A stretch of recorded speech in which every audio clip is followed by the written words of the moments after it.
सहनावतु सहनौ भुनक्तु सह वीर्यं करवावहै तेजस्विनावतीतमस्तु मा विद्विषावहै। ओम शांति शांति शांति।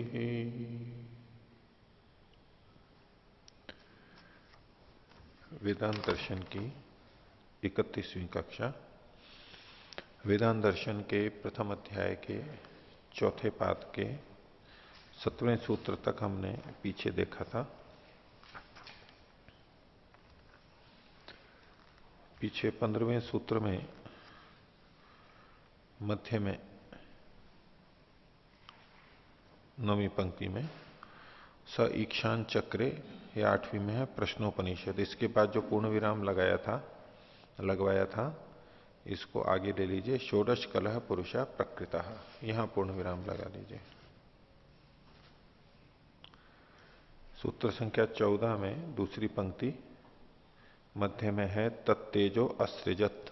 त में हलंत है, हलंत हटा लीजिए। असृजत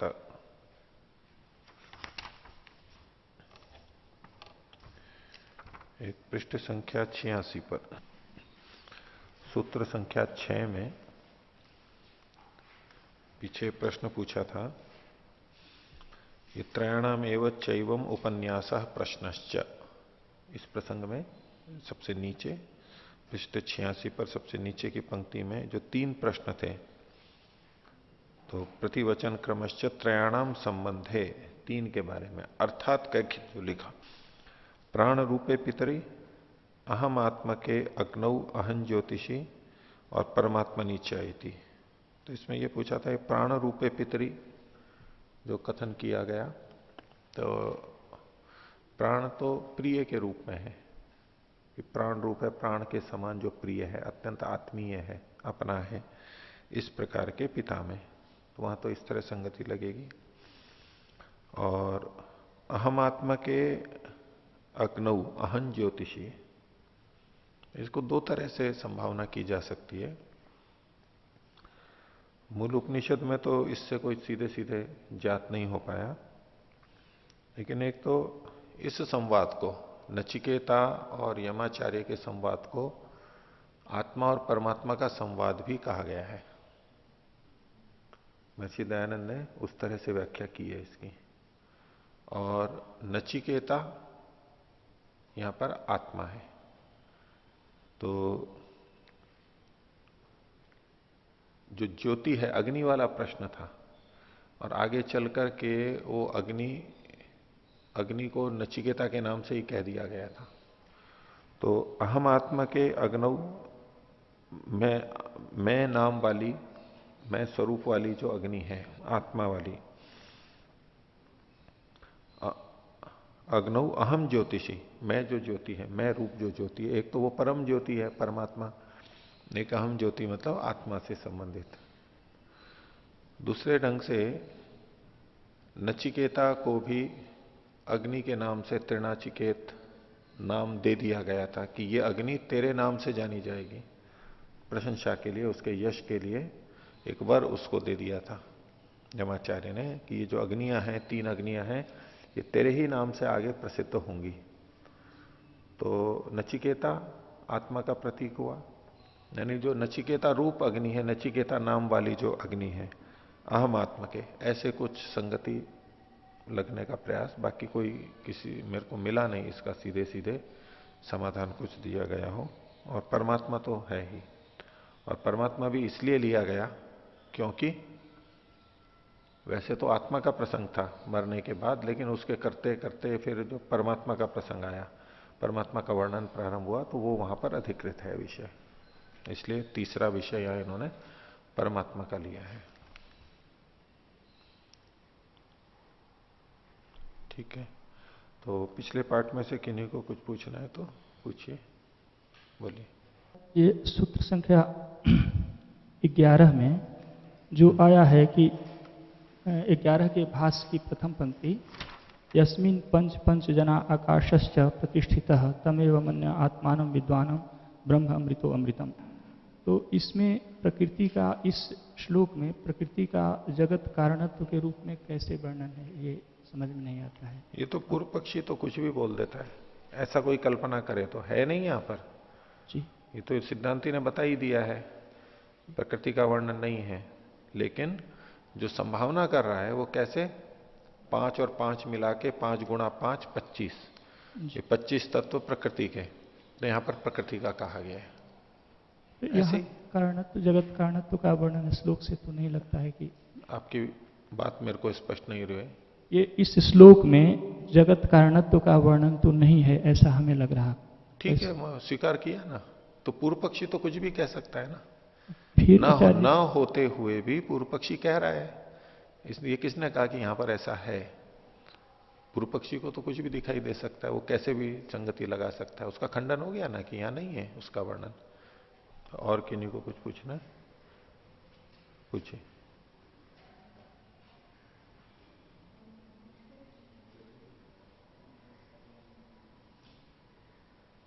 आचार्य जी, 17वें सूत्र में जो श्रेष्ठी का दृष्टांत दिया है, उसको फिर आत्मा और परमात्मा पर जो घटाया है, उसमें जो ये पंक्ति है, एवं एव एत आत्मानम एतम आत्मानम भुंजंती, ये समझ नहीं आई। एवं एते आत्मानः, ये सब आत्माएं यानी जीवात्माएं, एतम आत्मानम भुंजंती, उस आत्मा को खाते हैं, परमात्मा को, परमात्मा का भोग करते हैं, उपयोग करते हैं, उसका आनंद लेते हैं। पर भुंजंती का अर्थ तो पालन करना करवाया था ना। ठीक है, पालन तो करते नहीं, ये आत्माएं परमात्मा को पालन करते हैं नहीं, सेवन करते हैं, सेवन करते हैं, उसका उपभोग करते हैं, यही लेना पड़ेगा। और कोई? तो आगे चलते हैं। 18वां सूत्र, वेदांत दर्शन के प्रथम अध्याय का चौथा पाद। तो पीछे वाली पृष्ठभूमि यथावत चलेगी कि जगत के जन्मादि का कारण परमात्मा है, प्रकृति को हटाया। और कहीं कहीं यदि आत्मा शब्द आता है तो वहां बहुत जगह परमात्मा का ग्रहण है, और कहीं बीच में यदि आत्मा का वर्णन आ भी जाता है तो भी उससे ये नहीं अर्थ निकालते कि आत्मा जगत की उत्पत्ति आदि का कारण है। तो आत्मा का प्रयोग वहां किसी अन्य प्रयोजन से आया हुआ है, प्रसंगवशात आया हुआ है, और आत्मा का प्रयोग भी वास्तव में परमात्मा की तरफ संकेत करने के लिए या आत्मा की परमात्मा में स्थिति को बताने के लिए आया हुआ है। तो उस प्रसंग में यदि आत्मा का वर्णन भी मिल रहा है तो वो भी परमात्मा को बताने की दृष्टि से है। तो यही कुछ बातें आगे कही हैं। 18वां सूत्र है, अन्यार्थम तु जैमिनी प्रश्न व्याख्यानाभ्याम अपि चैवम एके। तो अन्यार्थम तो जैमिनी, जैमिनी मुनि मानते हैं, मीमांसा वाले, यानी इनके शिष्य, बादरायण के व्यास जी के शिष्य, कि यहां यदि कोई और किसी का कथन मिलता भी है, किसी और का चिन्ह मिलता भी है, तो अन्य अर्थ है, उनके अपने लिए नहीं है, स्वार्थ नहीं है, अन्य को दिखाने के लिए है। कैसे पता लगता है? तो प्रश्न व्याख्यानाभ्याम अपि, वहां पर जो प्रश्न और व्याख्यान किया गया है, प्रश्न और जो उत्तर दिया गया है, उससे भी पता लग जाता है। और कुछ लोग उसी तरह से पाठ करते हैं, वर्णन से हमें पता लग जाता है कि यहां वास्तव में परमात्मा ही ग्रहण करना चाहिए। तो अन्यार्थ तो जैमिनी भाष्य देखिए, अत्र प्रकरणे यत किमपि अन्य लिंगम संदीयते, इस प्रकरण में और कोई भी जो किसी अन्य चिन्ह वाला हो, कोई अन्य वस्तु, कोई किसी का संदीयते, संदेह उत्पन्न होता है, तो तन्ना संदेयम, उसका संदेह नहीं करना चाहिए।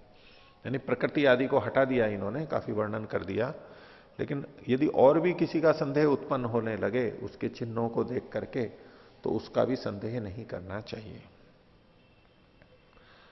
अस्तु तत्र जीव कथनम अपि किंतु तन्न स्वसाधनार्थम। भले ही वहां पर जीव का कथन हो, उन प्रसंगों में आत्मा का भी कथन किया गया हो, लेकिन वो तत्ना स्वसाधनार्थम, वो आत्मा की सिद्धि के लिए नहीं है कि आत्मा ने इस सबकी रचना की और वहां पर आत्मा का ही अर्थ लेना है। अपितु अन्यार्थम अस्ति इति जैमिनी आचार्यो मन्यते, वहां पर वो भी परमात्मा के लिए है, अन्य के लिए कथन है। कैसे? तो उसको वो बता रहे हैं प्रश्न व्याख्यानाभ्याम प्रश्नात तद व्याख्यानाच स्पष्टते ही तत्र तद्यथा, उदाहरण दे रहे हैं। तो एक कौशिकी की ब्राह्मण का जो पीछे हम देख रहे थे उसी प्रसंग को इन्होंने यहां पर लिया है। प्रश्न, क्व एष एतत् बालाके पुरुषो अशयिष्ट, क्व वा एतत् अभूत क्व आगात। तो बालक को पूछते हैं वो, हे बालके, ये जो पुरुष है ये कहां पर सोया, कहां पर सोया और कहां पर ये उत्पन्न हुआ, कहां से ये आया, कहां रहा, कहां से आया, कहां सोया, कहां रहा, कहां से आया। अब ये जो कथन है ये आत्मा परक प्रतीत होगा, आत्मा का है। तो इति प्रश्न है, ये तो प्रश्न है। और उत्तरम च, उत्तर भी क्या दिया गया, यदा सुप्तः स्वप्नम न किंचन पश्यति अथ अस्मिन प्राणे एव एकदा भवति, ये वचन पीछे आ चुका है। तो यदा ये सुप्त सोया हुआ, यानी जीवात्मा स्वप्नम न कंचन पश्यति, किसी स्वप्न को नहीं देखता है, अथ अस्मिन प्राणे एकदा भवति, इस प्राण में यानी परमात्मा में एकत्व को प्राप्त कर लेता है, एक ही स्थान पर हो जाता है। तो यहां पर प्राण का मतलब परमात्मा है, ये तो हम पहले देख चुके हैं। आगे, स यदा प्रबुध्यते, जब वो उठता है, सो करके उठता है, तो ये कौन है, ये जीव है। फिर उसके आगे कहा, एतस्माद आत्मनः प्राणः यथायतनम विप्रतिष्ठन्ते, इस आत्मनः, आत्मा से, आत्मा के, ये भी यह जीव है, प्राणः यानी प्राण, प्राण अर्थात इंद्रियां, इस आत्मा की जो इंद्रियां हैं वो यथायतनम, जिसका जो आयतन है, जिसका जो आश्रय है, यानी जो गोलक है उनमें, उनका जो स्थान है, इंद्रियों का जो भी स्थान है, वहां पर विप्रतिष्ठन्ते, वहां पर स्थित हो जाती है। जब सोता है तब तो वहां पर आत्मा में केंद्रित हो जाती है, और जब जगता है तो ये इंद्रियां वापस अपने अपने स्थान पर चली जाती है। ये उपनिषद में भी वर्णन आया था, यहां कौशिकी का भी है। आगे, अपीच एवं एके, अपीच एवं एव एके शाखिन स्वाप काले जीवस्य परमात्मनि अधिष्ठानम प्रश्नोत्तराभ्याम वर्णयंती। तो और दूसरे शाखा वाले भी जीव का स्वप्न काल में परमात्मा में अधिष्ठान, परमात्मा में स्थिति को प्रश्न और उत्तर के द्वारा बताते हैं। तो ऊपर जो आत्मा का बात आई कि ये कहां सोया, कहां से आया, कहां था, तो ये सब जो वो परमात्मा से संबंधित बात कहते हैं, तो जीव का कथन आते हुए भी वास्तव में वहां जीव का कथन नहीं है।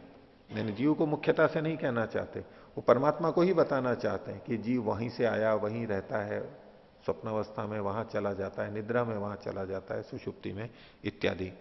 तो जीव का वर्णन देखते हुए भी उससे ये नहीं हमने समझना है कि यहां जीव का प्रसंग चल रहा है, इसलिए जगत की उत्पत्ति आदि का कारण वो जीव है।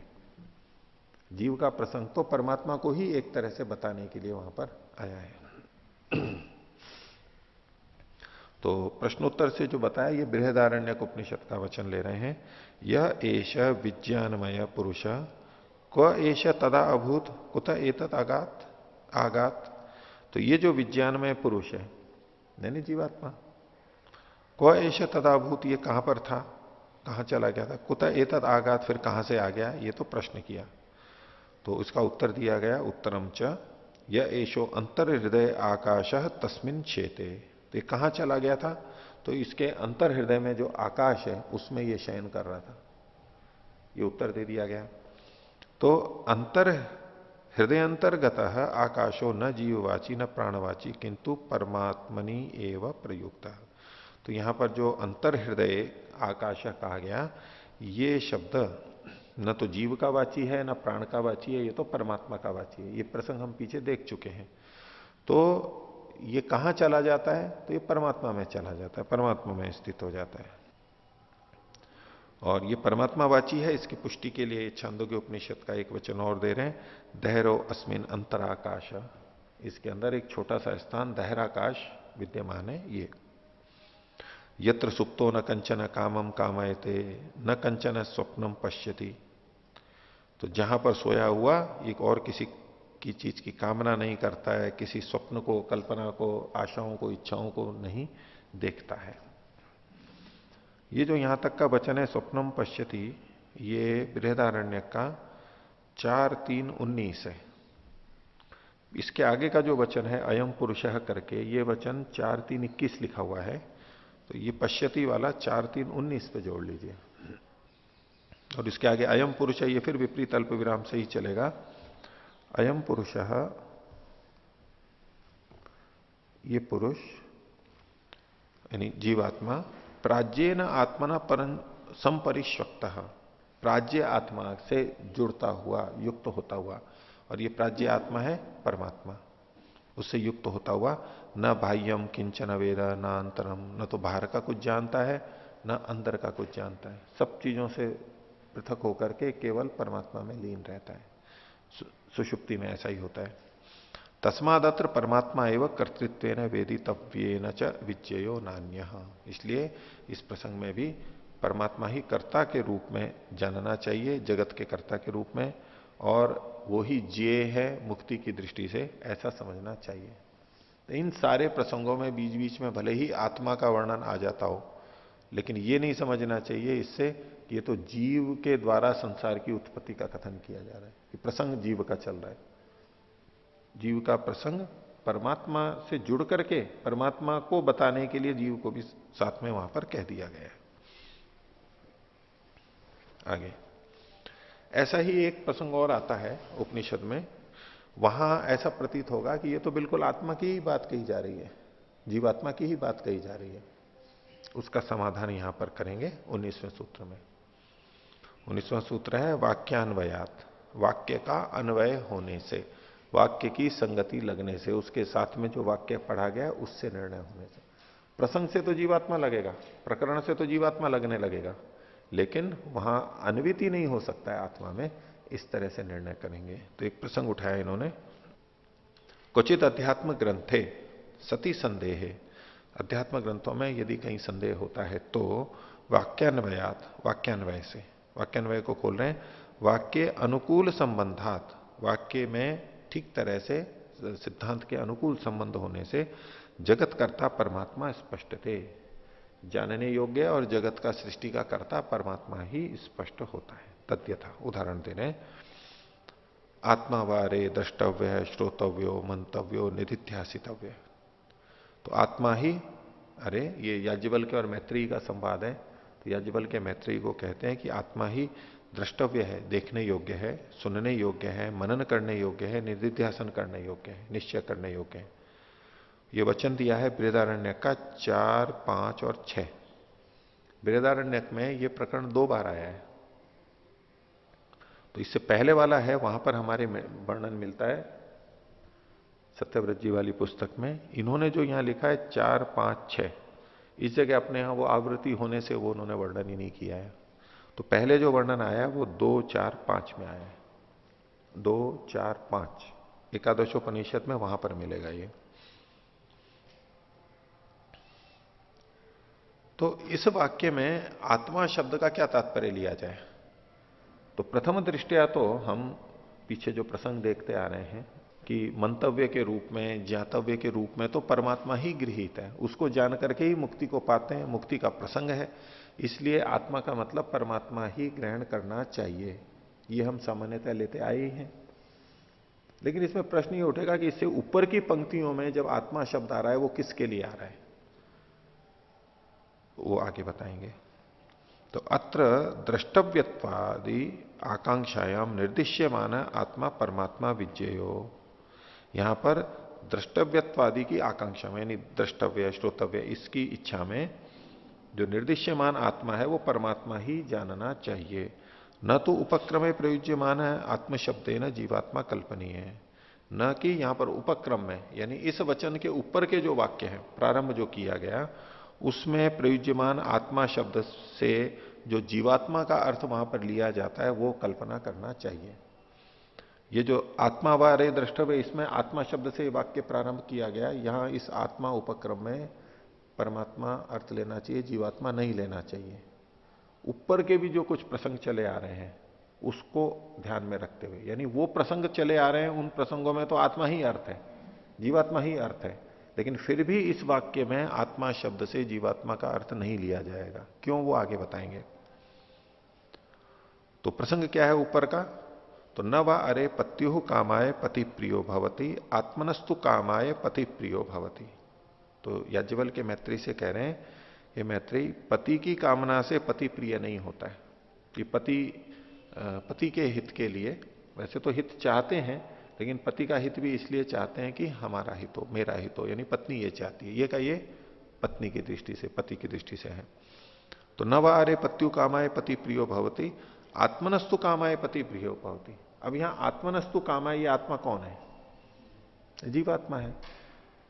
मेरे लिए यहां आत्मा शब्द वैसे स्व के अर्थ में, अपने अर्थ में, अपनी का इच्छा के लिए, आत्मनस्तु कामाय पति प्रिय, अपनी कामना के लिए पति प्रिय होता है। अब उसमें कई बार जैसे ये कोई व्रत वगैरह भी रखते हैं, करवा चौथ का इत्यादि, तो उसमें फिर ये बात आती है कि भाई पत्नी ने पति के लिए व्रत रखा है, तो कहते हैं पति तो नहीं रखते पत्नी के लिए, ऐसा रखना चाहिए ना, पतियों को भी रखने लग गए उसी दिन। अच्छा तो प्रगतिशील है समाज, समता बाध्य किया जाता है, ये देखो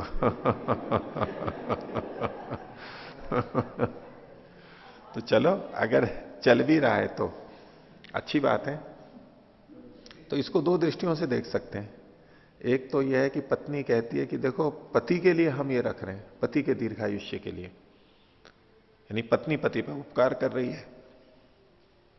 पत्नी तो कर रही है, आयु दीर्घ किसकी होगी, पति की होगी, तो उपकार किसका कर रही है, पति का कर रही है पति का ही तो कर रही है, क्योंकि पति की आयु दीर्घ हो, यही तो अर्थ है ना, प्रचलन तो यही है।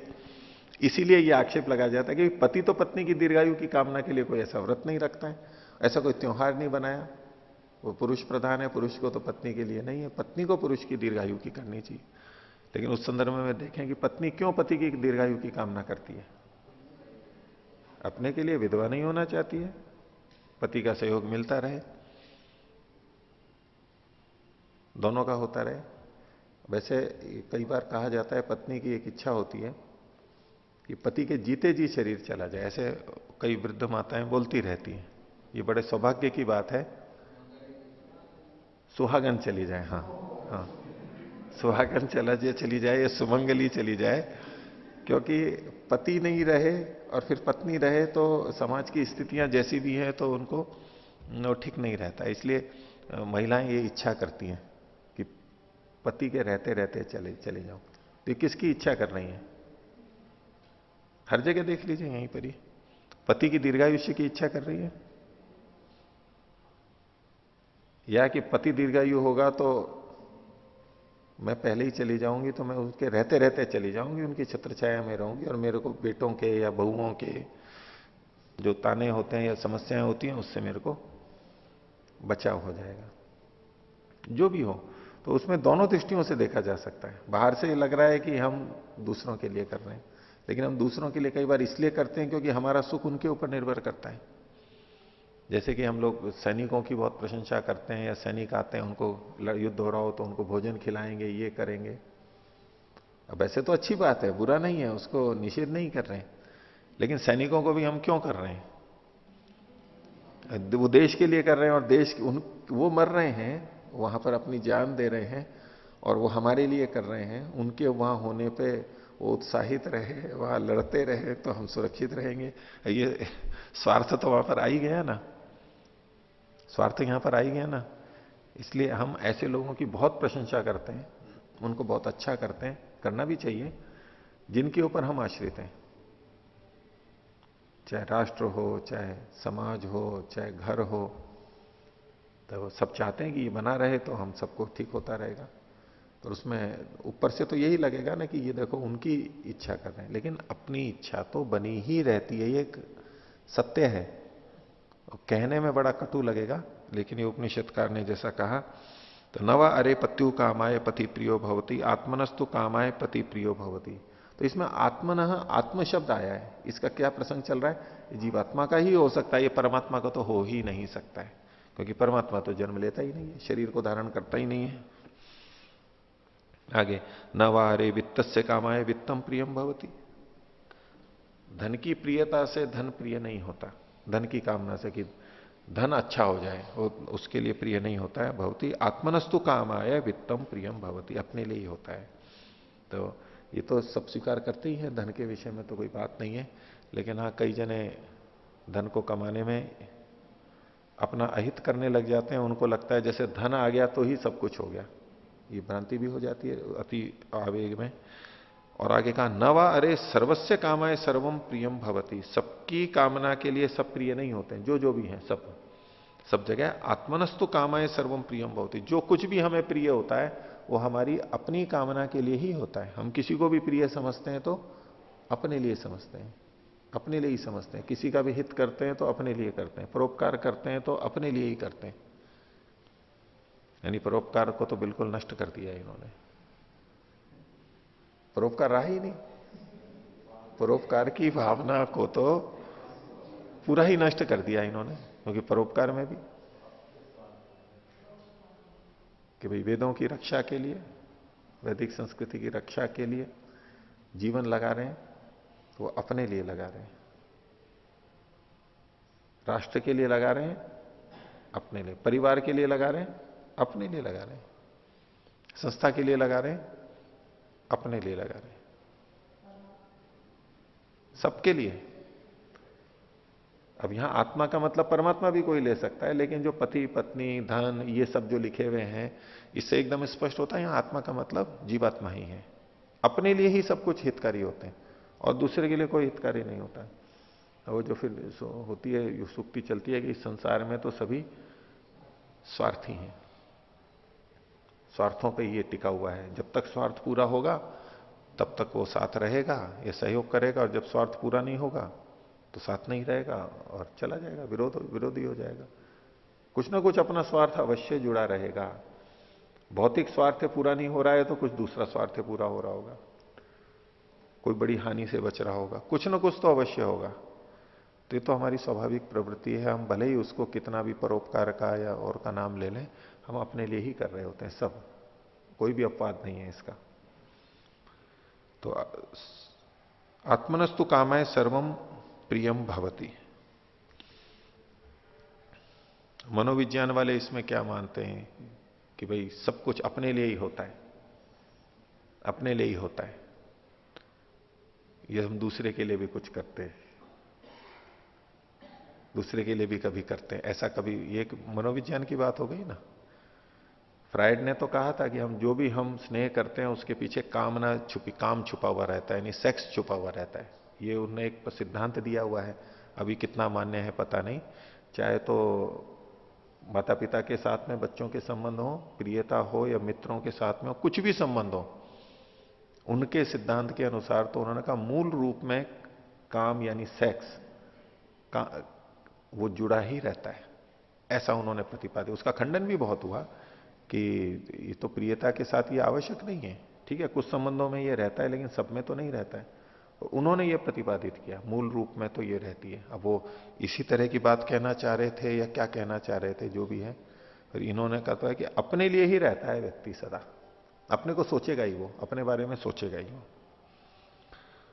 अब इसके आगे क्या है, किंतु आत्मा व अरे द्रष्टव्य इत्यत्र तु परमात्मा ही आत्मशब्देन अभिलक्ष्येता। इसके आगे का वचन ये है, आगे का क्या, इसी अनुच्छेद में आगे का वचन है, आत्मा व अरे द्रष्टव्य, जो इन्होंने ऊपर लिखा था ना, आत्मा अरे द्रष्टव्य श्रोतव्यो मंतव्यो। तो अब यहां पर आत्मा का क्या अर्थ लेंगे।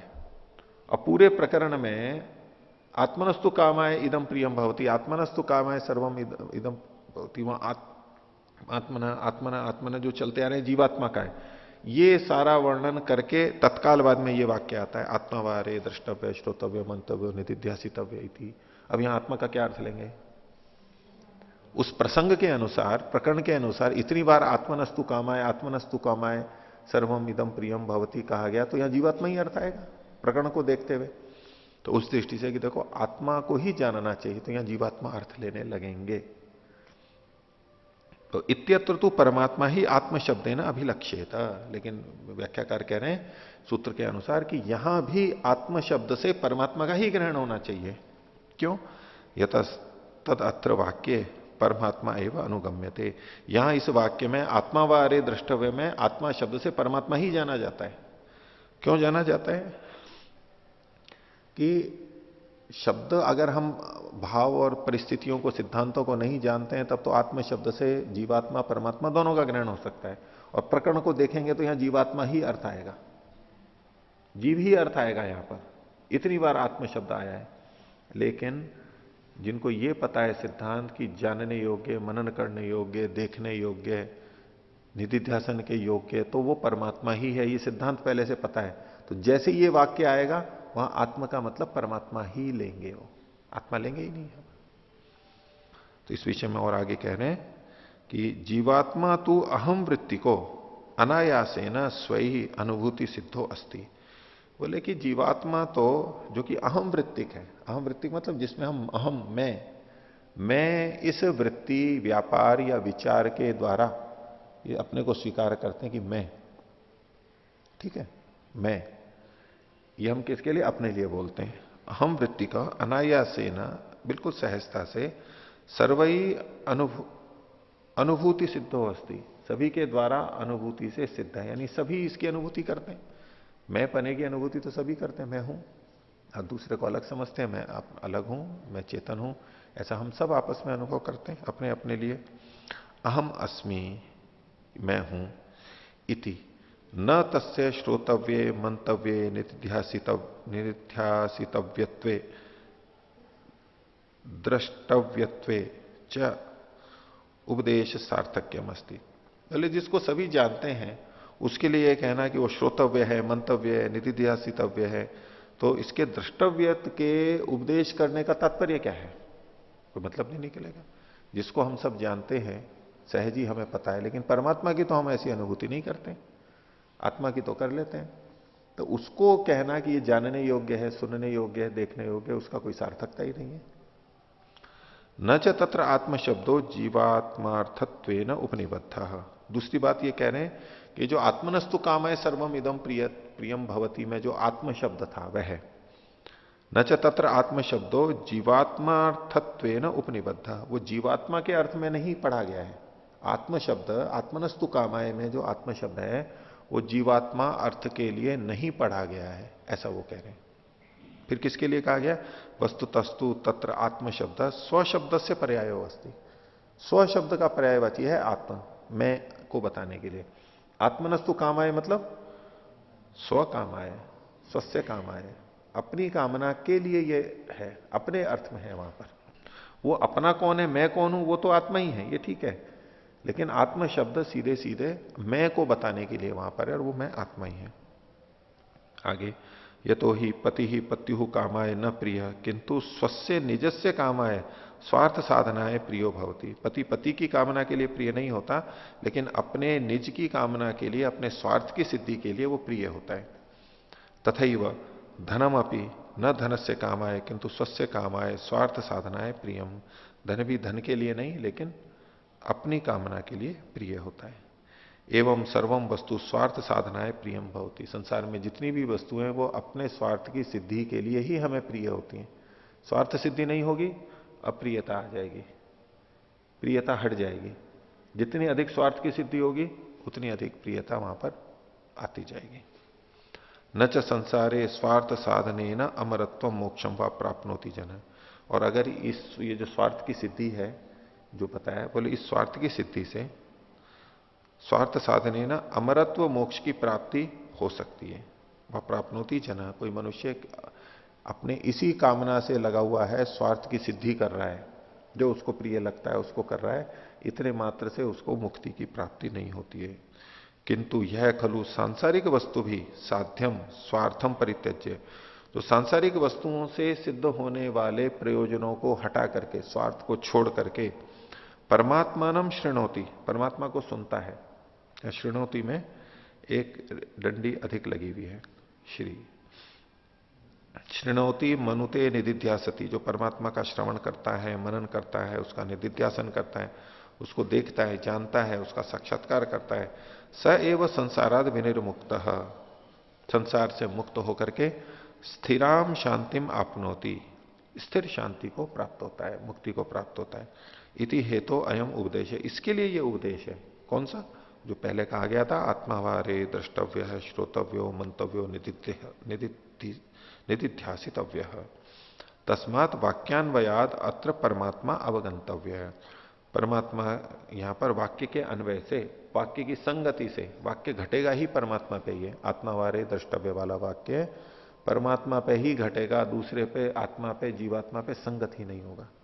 इसलिए प्रकरण सारा होते हुए भी यहां आत्म शब्द से जानने योग्य जो है वो परमात्मा ही है, आत्मा जानने योग्य नहीं है। अंतिम जानने योग्य, जिसको जान करके मृत्यु से परे चला जाता है, वो तो परमात्मा ही है। तो क्या इतना? आगे देखिए, इसी की पुष्टि के अंदर आश्मरथ्य एक और आचार्य हैं, वो इसकी पुष्टि के लिए और प्रमाण देते हैं कि यहां आत्मा व अरे द्रष्टव्य में आत्मा का मतलब परमात्मा ही लिया जाएगा। तो 20वां सूत्र है, प्रतिज्ञा सिद्धेर लिंगम आश्मरथ्य।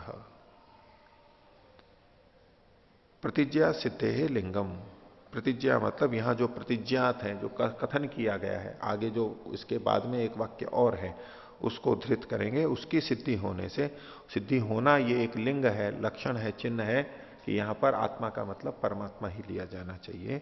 ऐसा आश्मरथ्य आचार्य या ऋषि मानते हैं। भाष्य देखिए, आत्मावारे द्रष्टव्य इत्यत्र, इस वाक्य में परमात्मनो लिंगम गम्यते प्रतिज्ञा सिद्धे है, आत्मा का लिंग ही यहां पर समझना चाहिए। आत्मा मतलब परमात्मा, प्रतिज्ञा की सिद्धि होने से। कैसे? तत्रेदम ही प्रतिज्ञातम अस्ति यत, वहीं ये प्रतिज्ञा भी कही गई है, एक स्पष्ट कथन किया गया है। क्या? आत्मनि खलु अरे दृष्टे श्रुते मते विज्ञाते इदम सर्वम विदितम, आत्मा के देख लेने पर, सुन लेने पर, मान लेने पर, जान लेने पर, इदम सर्वम विदितम, ये सब कुछ जान लिया जाता है, ये संसार। तो ये जो वाक्य था ऊपर का, आत्मावारे द्रष्टव्य श्रोतव्य मंतव्य निदिध्यासितव्य, इसके तत्काल बाद में वहीं पर ये अगला वाक्य है कि उस आत्मा के देखने, सुनने, मानने, विज्ञान करने पर ही ये सब कुछ जान लिया जाता है। ये जो प्रतिज्ञा की गई है, या उसको जान लेने पर ये सब कुछ जान लिया जाता है। इस प्रतिज्ञा से पता लगता है कि आत्म शब्द से परमात्मा का ही ग्रहण करना होगा। खोल रहे हैं आगे, परमात्मनि श्रुते मते विज्ञाते दृष्टे सर्वम इदम सर्वम विदितम, अर्थात श्रुतम मतम विज्ञातम दृष्टम भवति। परमात्मा को सुनने, मानने, जानने, देख लेने के बाद ही ये सब कुछ सुना हुआ, मनन किया हुआ, ज्ञान किया हुआ, देखा हुआ हो जाता है, और किसी से ऐसा नहीं हो सकता। खोल रहे हैं आगे, यथा ही कस्मिश्चित शिल्पिनी विज्ञाते, जैसे किसी शिल्पी के जान लेने पर, शिल्पी मतलब कोई कलाकार है, चाहे मूर्ति कला को हो या और कोई भी हो, शिल्पी बनाने वाला, उसके जान लेने पर तस्य सर्वम शिल्पम विज्ञातम भवति, उसका सारा शिल्प कला सारी पता लग जाती है। उसको जान लिया मतलब उससे संबंधित सब चीजों को जान लिया। तद्वत जगत शिल्पिनी परमात्मनि विज्ञाते तस्य सर्वम शिल्पम जगत विज्ञातम भवति इति नितांतम उचितम। तो इस जगत का जो शिल्पी है, इस संसार को बनाने वाला है, उसके जान लेने पर ये सारा जगत, उसका जो शिल्प है वो भी जान लिया जाता है। ऐसा कहना बिल्कुल उचित है। ये कौन चित्रकार है, ये कौन चित्रकार, गीत है ना, जिसने ये संसार को बनाया, ये कौन चित्रकार है। और चित्रकार को जान लिया तो उसकी रचना भी हमें समझ में आ जाएगी। हाँ, रचना को जान के भी हम चित्रकार को जानते हैं, रचना कर्ता को जानते हैं, वो भी एक तरीका है, लेकिन उससे हम थोड़ा थोड़ा जानते हैं। लेकिन जब उसी को पूरा जान लिया तो उसके बनाई हुई सारी चीजें भी जान ली जाती हैं। आगे, न ही जीवात्मनि श्रुते मते निधिध्यासिते दृष्टे सर्वम श्रुतम मतम निधिध्यासितम दृष्टम च स्यात्।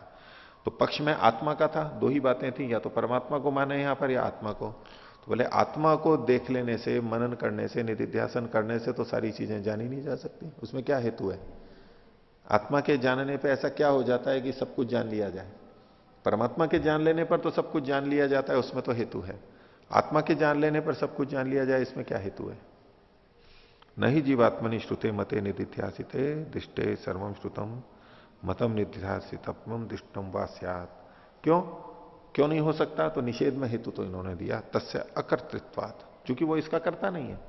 अगर ये इसका कर्ता होता जीवात्मा, तब तो उसके जान लेने पे भी जान लिया जाता, लेकिन वो कर्ता ही नहीं है, उसका अकर्तृत्वात्। और एक देशित्वात्, वो एक देशी भी है। अल्पत्व, अल्प शक्ति मत्वाच, और अल्प शक्ति वाला है, इसलिए उसके जानने पे सब कुछ नहीं जाना जा सकता। आश्मरथ्य एवं खलु आश्मरथ्य आचार्यो मन्यते, ऐसा आश्मरथ्य आचार्य मानते हैं। तस्मात् परमात्मा एवं जगत जन्मादेह कर्तृभूतम स्वतंत्रम कारणम। ये वाक्य तो सदा आएगा ही, इनका प्रसंग यही चल रहा है, इसलिए जगत की जन्मादि का कारण परमात्मा है और वही जानने योग्य है, वही मनन करने योग्य है। तो देखिए कितनी स्पष्ट तरह से इन्होंने बात को रखा है। हमें तो प्रतीति ये होगी कि यहां पर आत्मावारे द्रष्टव्य में जीवात्मा ही लिया जाना चाहिए। अब इसके पहले जो आत्मा का वर्णन आया है वो सब परमात्मा की बात को समझाने के लिए, ठीक है, आत्मा का भी वर्णन हो गया वहां पर, लेकिन वो परमात्मा को दृष्टिगत रखते हुए कि उसके जान लेने पर ही ये सब कुछ अपने लिए है, ये संसार सब हमारे लिए है, हम हमारे लिए ही करते हैं, लेकिन इससे सब कुछ नहीं जाना जाएगा, वो परमात्मा को जानने पे ही सब कुछ जाना जाएगा। हो गया? आगे देखिए 21वां सूत्र। उत्क्रमिष्यत एवं भावात इति औडुलोमी। अभी सूत्र में औडुलोमी आचार्य के मत को भी कहा गया। उत्क्रमिष्यता, उत्क्रमिष्यता मतलब एक से छोड़ के दूसरे शरीर में जाना, दूसरी तरफ जाना, उसके एवं भावात ऐसा कथन किया गया होने से। आगे कुछ ऐसा वर्णन किया गया है जिससे लगता है कि भाई आत्मा परमात्मा क्या है। तो उसका एक इनकी तरफ से समाधान है कि जो यहां से छोड़ करके मुक्ति को प्राप्त कर लेता है, उसकी दृष्टि से यह कथन किया गया है। भाष्य उत्क्रमिष्यता एवं भावात आत्मावारे द्रष्टव्य, वही बृहदारण्यक उपनिषद का वचन है विचार के लिए। इत्यत्र परमात्मा यश्च आत्मत्वेन वर्णितः, यहां पर परमात्मा को आत्मा के रूप में कथन किया गया है। अब एक अलग दृष्टि से कथन किया जा रहा है। पिछले प्रसंग में आत्मनस्तु कामाय, आत्मनस्तु कामाय, आत्मा का वर्णन चल रहा था, तो आत्मावारे द्रष्टव्य श्रोतव्य, यहां जब आत्मा आया तो यहां भी जीवात्मा ही अर्थ अगर ले लिया जाए तो कैसे कथन होगा? तो कहे इत्यत्र परमात्मा यश्च आत्मत्वेन वर्णितः, परमात्मा को ही यहां पर आत्म शब्द से कह दिया गया है आत्मावारे द्रष्टव्य में। क्यों?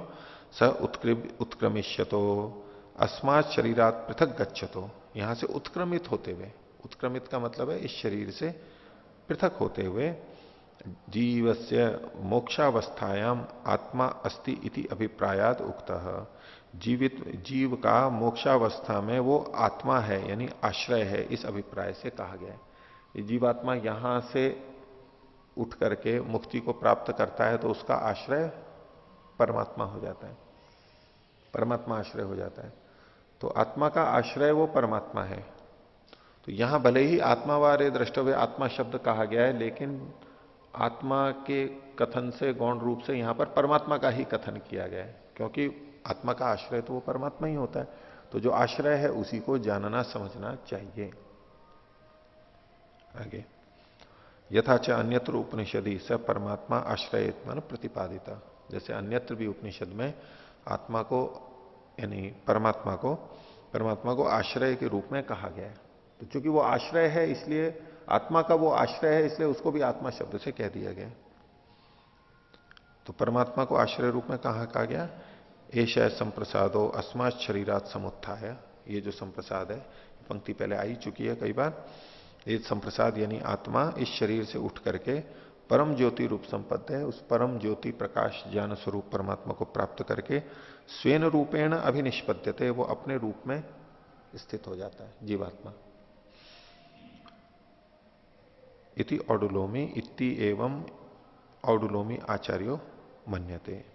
तस्मात् स ही परमात्मा आत्मावारे द्रष्टव्य इति अत्र आत्मा प्रतिपादितो विज्ञेयः। अब यहां पर ये परम ज्योति रूप संपत्ति और ज्योति आदि जो शब्द आते हैं, उससे फिर वही होता है कि अलग अलग विद्वान अलग अलग अर्थ लेते हैं। एक परमात्मा ज्योति है तो मतलब ज्योति रूप होना चाहिए, तो परमात्मा ज्योति और आत्म ज्योति पे भी ऐसा कैसे ही घटेगा? आत्म ज्योति, आत्म ज्योति का मतलब फिर आत्मा भी ज्योति स्वरूप है, आत्मा में भी प्रकाश है। जब आत्मा का साक्षात्कार होने लगता है तो प्रकाश आने लग जाता है। ध्यान की प्रक्रियाओं में कहा भी गया है, मान लो शीतर में कहा गया है कि भाई इस तरह के होते हैं। अब उसको सीधे सीधे लोग ये मान लेते हैं कि आत्मा का ही प्रकाश है वो, क्योंकि आत्मा को भी ज्योति कहा गया है। अब अगर ये प्रकाश माना जाए जो हमारे को ऐसे दिखाई देता है, लाल काला पीला, ये तो जड़ प्रकृति का लक्षण है, आत्मा में तो घटता ही नहीं है। हाँ, उन स्थितियों में ऐसा हमें प्रतीत होता है, इतना तो कह सकते हैं। उन स्थितियों में, उन एकाग्र स्थितियों में इस तरह के प्रकाश आदि की अनुभूति होती है, उसमें कोई दो राय नहीं। लेकिन वो आत्मा का चिन्ह है ऐसा तो नहीं कह सकते। ये परम ज्योति के लिए भी है, पहले भी आपके सामने रखी थी बात कि फिर इन शब्दों को देख करके कितने लोग परमात्मा को भी ज्योति स्वरूप, प्रकाश स्वरूप, लाल वर्ण का, रंग वाला, गोलाकार, ये सब मानते हैं। कितने मत संप्रदाय भी ऐसे ही करते हैं, वो ऐसे ही चित्र बनाते हैं, वहां पर ज्योति के रूप में ही प्रस्तुत करते हैं, दीपक के रूप में प्रस्तुत करते हैं, अंडाकार लाल रंग का ऐसा ही प्रस्तुत करने लग जाते हैं वो उनको। आगे इसी प्रसंग में ये जो आत्मावारे द्रष्टव्य है, इसी प्रसंग में कुछ और बात को कह रहे हैं कि ये जो आत्मावारे द्रष्टव्य है, ये किस दृष्टि से यहां पर कह दिया गया। शब्द तो आत्मा है, अर्थ परमात्मा का किस तरह से हम लेंगे। तो उसके लिए सूत्र है 22वां, अवस्थिते इति काशकृत्स्न। तो अवस्थिति, इसको खोल रहे हैं, आत्मावारे द्रष्टव्य, वही बृहदारण्य का प्रकरण है। इति अत्र अवस्थानात् सदैव ही सर्वस्य पृथिव्यादि भूत गणस्य जीवस्य अपि अंतरवस्थानात् सर्वांतर्यामित्वात् परमात्मा खलु आत्मा वर्णितो। बोले यहां सब जगह पे, इन सब जगह पे सभी पृथ्वी आदि भूतगणों का, जितने भी पृथ्वी आदि हैं और जितने भी जीव हैं उनका भी, उनके अंदर स्थित रहने के कारण, सब सर्वांतर्यामी होने से, इनका नियमन करने के कारण परमात्मा आत्मा के रूप में वर्णित किया गया है। परमात्मा खलु आत्मा वर्णित, परमात्मा को ही आत्मा शब्द से कहा गया ना। आत्मा का मतलब आश्रय, जिसमें सब स्थित है, इसलिए वहां पर आत्मा शब्द प्रयोग किया। पीछे भी जो कहा गया उत्क्रमिष्यता, उत्क्रमण करके वहां उसके आश्रय में रहता है इस रूप में। बोले इसकी आत्मा कहां पर है, इसकी आत्मा कहां पर है? बोले इसकी आत्मा तो अपने बच्चों में है, तो बच्चे उसका आश्रय है, इस दृष्टि से उसका मन वहीं पर ही लगा रहता है इत्यादि। तो आत्मा मतलब आश्रय के रूप में, अवस्थिति के रूप में। तो परमात्मा ही यहां पर आत्मा, परमात्मा खलु आत्मा वर्णितो, इसलिए परमात्मा को यहां आत्मा शब्द से कह दिया गया। नहीं तो कहते भाई सीधे ही परमात्मा शब्द पढ़ देते हैं यहां पर। यथाच अन्यत्र उपनिषदि, जैसे कि अन्य उपनिषदों में कहा गया है। या अन्य उपनिषदों में सर्वाधारत्व को बताने के लिए वचन दिया है कि सबका आधार परमात्मा है, इनसे भिन्न है लेकिन सबका आधार है। पहले भी ये वचन आ चुके हैं। यह पृथ्व्याम तिष्ठन, जो पृथ्वी के अंदर रहता हुआ, यस्य पृथ्वी शरीरम, पृथ्वी जिसका शरीर है। यह आत्मनि तिष्ठन आत्मनो अंतरो, जो आत्मा में रहता हुआ भी आत्मा से भिन्न है। और यम आत्मा न वेद, जिसको आत्मा नहीं जानता है। यस्य आत्मा शरीरम, जिसकी ये आत्मा शरीर है। आत्मनो अंतरो यमयति, जो आत्मा के अंदर रहता हुआ उसका नियमन करता है। स ते आत्मा अंतर्यामी अमृत, वो तेरी आत्मा है, तेरे, ये वो तेरा आत्मा है जिसको तू जानना चाहता है। ये वो तेरा आत्मा है जो तेरा भी आश्रय है, जो कि अंतर्यामी है और अमृत है। इति काशकृष्ण इत्थम काशकृष्ण आचार्यों मन्यते, ऐसा काशकृष्ण आचार्य मानते हैं। तो इस प्रकार से एवं स परमात्मा चराचराणाम पदार्थानाम सर्वांतर स्थितत्वाद आत्मा कथ्यते। वो परमात्मा चराचर सब पदार्थों का सबके अंदर स्थित होने के कारण से उनका आत्मा कहा जाता है। सब चराचर जगत के अंदर है, जैसे शरीर के अंदर हम हैं, हम इस शरीर के आश्रय हैं, ऐसे ही वो परमात्मा सबके अंदर है और वो सबका आश्रय है। तो सर्वांतर स्थितत्वाद आत्मा कथ्यते। और सच जगत जन्मादि स्वतंत्रम कारणम भवितुमर्हति, वही इस जगत के जन्मादि का स्वतंत्र कारण हो सकता है, दूसरा कोई नहीं हो सकता है। तो आज के इस पाठ में इतना ही रखते हैं। किसी को कुछ पूछना है तो पूछ सकते हैं,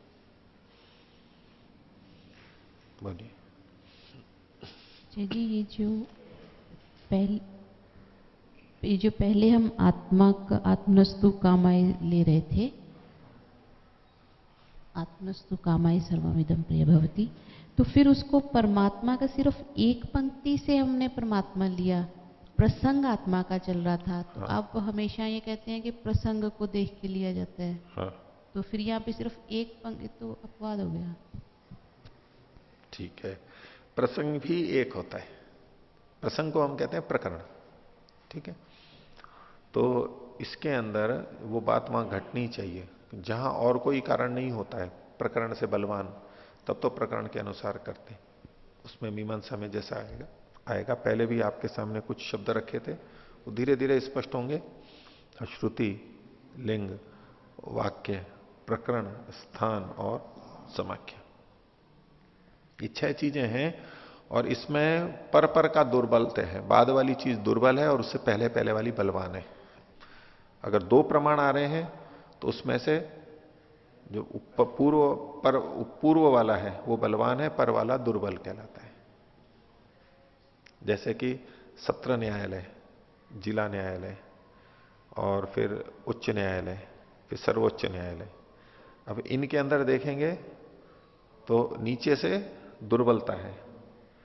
अगर 2 में विरोध आ जाएगा, उच्च न्यायालय और सत्र न्यायालय जिला न्यायालय में, तो उच्च न्यायालय माना जाएगा, वो नहीं माना जाएगा। और उच्च न्यायालय और सर्वोच्च न्यायालय में देखेंगे तो सर्वोच्च न्यायालय का माना जाएगा, नीचे वाला छूट जाता है।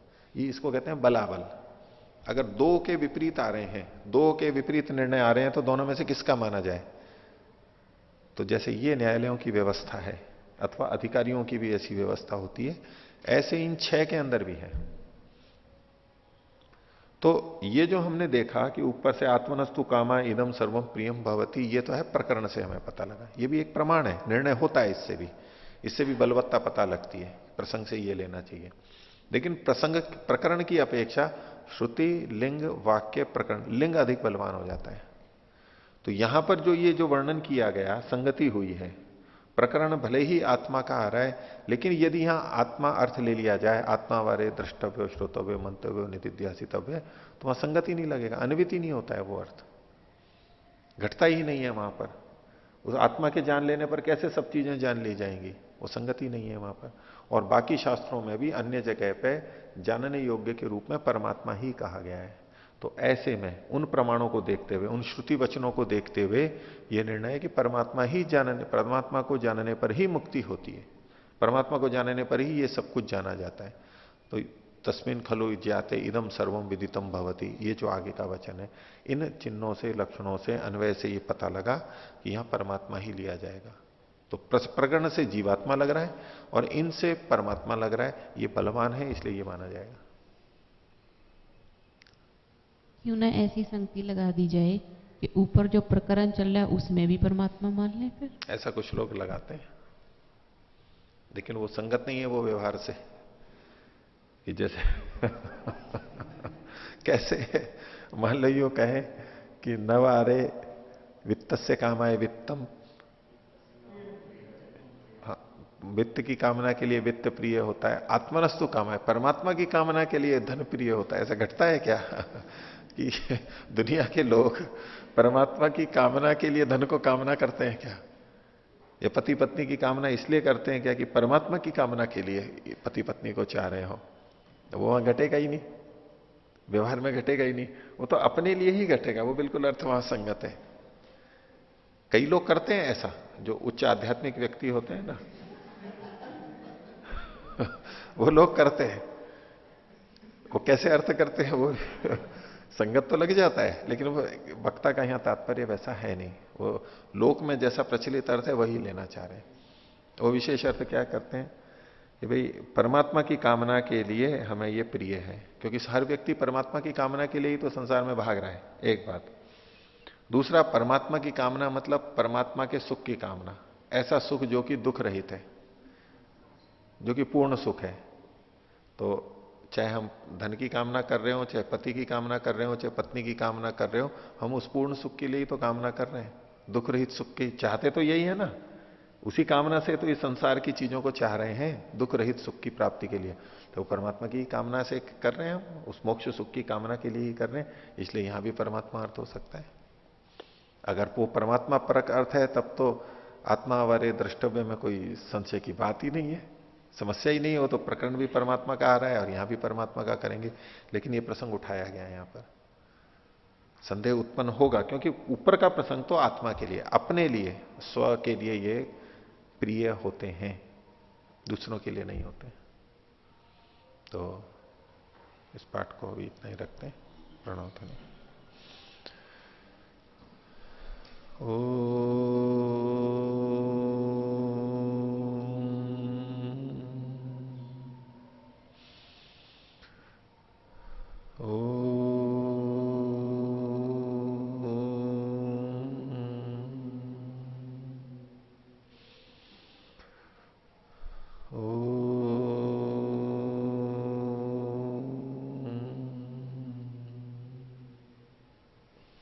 सभी को सादर अभिवादन। ओम शांति।